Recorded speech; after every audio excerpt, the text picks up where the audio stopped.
సింధూరాన్ని తీసుకొని చంటి, చంచలమ్మ వాళ్ళు హాస్పిటల్‌కి వస్తూ ఉంటారు. ఇంతలో అక్కడ ఉన్న చంటి మాత్రం "అమ్మాయి గారు కళ్ళు తెరవండి అమ్మాయి గారు, అమ్మాయి గారు కళ్ళు తెరవండి" అని చెప్పేసైతే అక్కడ ఉన్న సింధూరాన్ని చూసి చాలా బాధపడుతూ ఉంటాడు.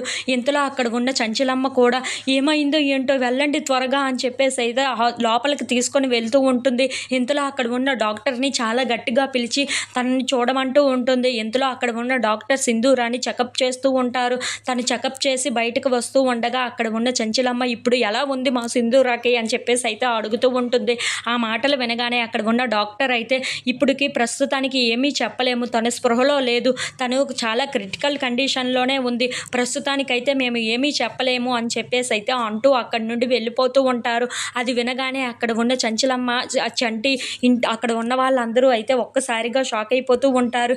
ఏంటి సింధూర స్పృహలో లేదా అని చెప్పేసి అయితే చంటి అయితే చాలా బాధపడుతూ ఉంటాడు. ఇంతలో అక్కడి నుండి డాక్టర్ వెళ్ళిపోవటంతో చంచలమ్మ సింధూరాన్ని చూడడానికి లోపలికి వెళ్తూ ఉంటుంది. ఇంతలో అక్కడ ఉన్న చంటి మాత్రం "మీరు లోపలికి వెళ్ళడానికి వీలు లేదు" అని చెప్పేసి అయితే తన చేతిని అడ్డు పెట్టేస్తూ ఉంటాడు.